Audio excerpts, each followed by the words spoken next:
Hey there, YouTubers. Welcome back to Afternoon Garage. So I'm about done with this Solstice. I've done quite a few things to it. I've done really no maintenance items to it. So I think what I'm going to do, I don't really know much about it, don't know much about the maintenance history, but I think I'll change the oil. So on this car, I have a GXP, which means it has a 2-liter direct injected turbo. And I think I'll start with changing the oil, and boy, anything's bound to happen. Don't forget to close the hood when you put the car up on the lift.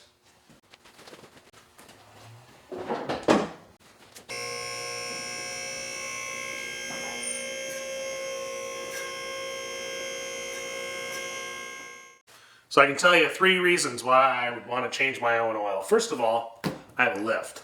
Makes it really easy to get the car up and down. You don't have to climb underneath it. Probably wouldn't be doing this if I didn't have a lift. But there's another reason too, is I can also choose the type of motor oil I want to put in. I can put a synthetic in it or whatever I want to put in it. And the last reason is because I don't know anything about this. So good oil change will maybe get me more familiar with what's going on, and maybe I can find something that might be wrong. And I did. So I put it up on the lift. The first thing I saw was an oil leak.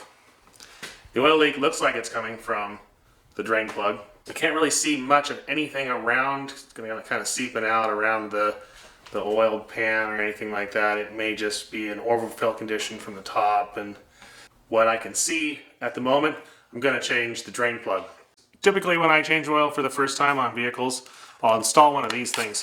You can see this drain plug has a magnet on it, and it'll maybe capture any loose metallic particles, something, that'll stick to this, and maybe you can, when you pull it out, you just want to kind of clean the tip of it. But most importantly, it comes with a new O-ring in here, and I think, judging by what we saw there, I think it's probably just leaking around this O-ring. These are a good investment. The best way I found to drop oil on a car like this on a 4-post lift, I'll use the trays that were sent to go in between this lift and then I'll use something like this, some kind of small collection container.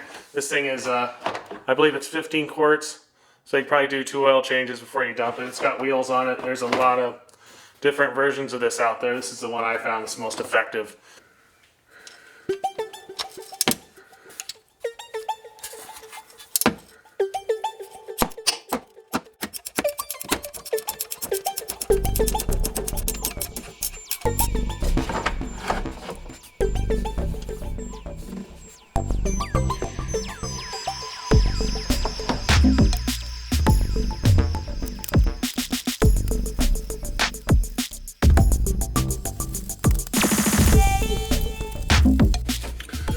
So these are the 2 drain plugs.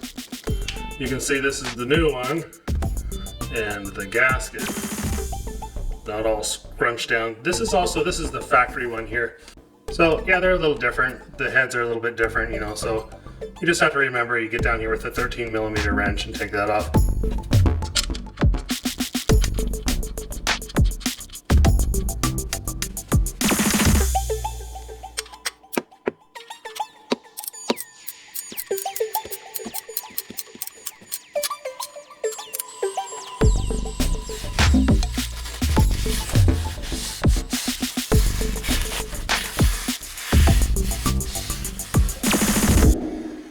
See, now it's real easy to retrieve your oil collection container. There it is. It's an overwhelming odor of fuel. That's not good. So we're going to have to dive a little deeper. This is precisely why I do my own oil changes, because you got to be on top of stuff like this. I would have never known this had I taken it to a Jiffy Lube place. They wouldn't have told me anything. And they may have left my oil cap off too. So let's look into this a little bit more. Find out what's going on here. This car has a cartridge type oil filter. This kind of oil change I really don't like to do, because it just kind of, you end up bathing in oil. No matter what you do, even if you have a lift or whatever, it just gets all over the place. They went to these things, I think to maybe save some money in the landfill and that kind of thing, but man, it's a drag to change oil in these, and I don't recommend it, but like I said, you're never going to find out what the health of the vehicle is unless you drop the oil and inspect it and look at exactly what you have coming out. So what I usually do is, here's the cartridge I have for this. It's an AC Delco direct replacement. And I haven't been in here. I don't know anything about it.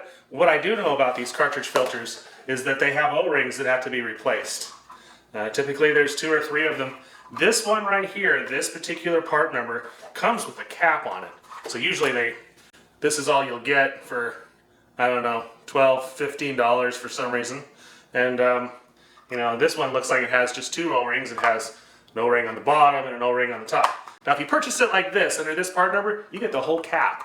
So if you have, maybe this is kind of compromised, maybe this is kind of heated up and cooled down for over 100,000 miles, it's going to be best to change this thing out. I would not recommend changing it out every time, but hey, it's cheap enough. And in fact, where I purchased this is just as inexpensive as the cartridge at a regular auto parts store. So something to think about. And then you can just drop this thing right in there. You don't have to peel these O-rings off of here, make a mess of yourself, more than you already are, because it's gonna make a mess. I'm committed. Let's do it.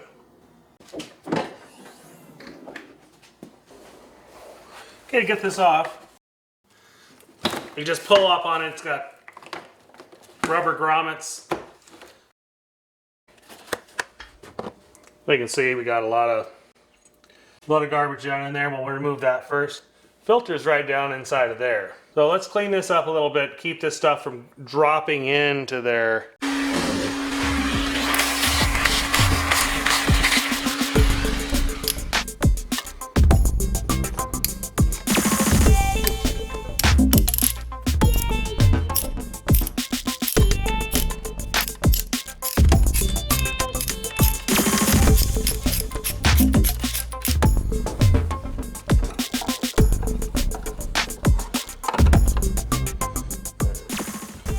So you want to compare the two, make sure they're the same size.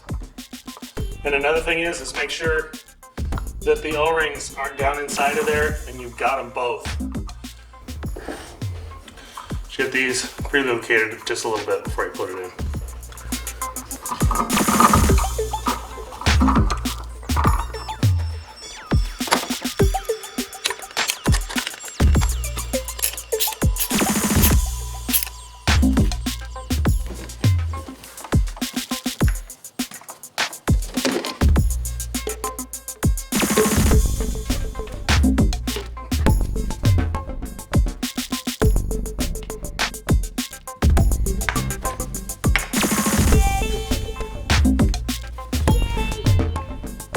Reset the oil change light.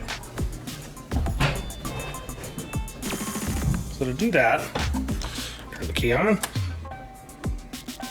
Okay, and then we'll scroll through to where it says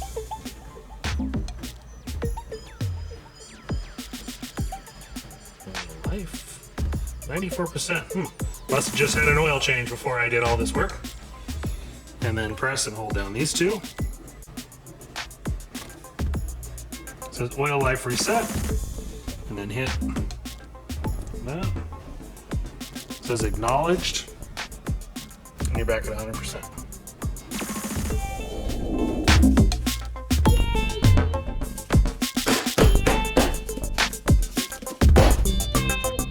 Well, it looks like I'm done with most everything I wanted to do with this car.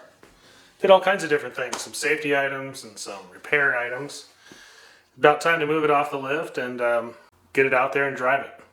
So one of the things, I bought this car last October, and I've been looking for one for a few years. My wife particularly likes to have some kind of convertible, and I'm a Pontiac guy, so I kind of turned her on to this. And while we showed up at the dealer and showed up once and twice and for a test drive, and I knew it was priced right. I knew it was very inexpensive. I paid just about $4,000 for this car, so it has a lot of miles. It has 173,000 miles. But when we went to the dealer, I had to go back and make sure that the thing drove okay, and everything was fine because I had looked at 2 or 3 other cars, and this particular one here didn't have any problems with it. Typically, what I would find was I would find people that maybe tore the exhaust off of it and left it off, or another car had some damage on the side that wasn't repaired very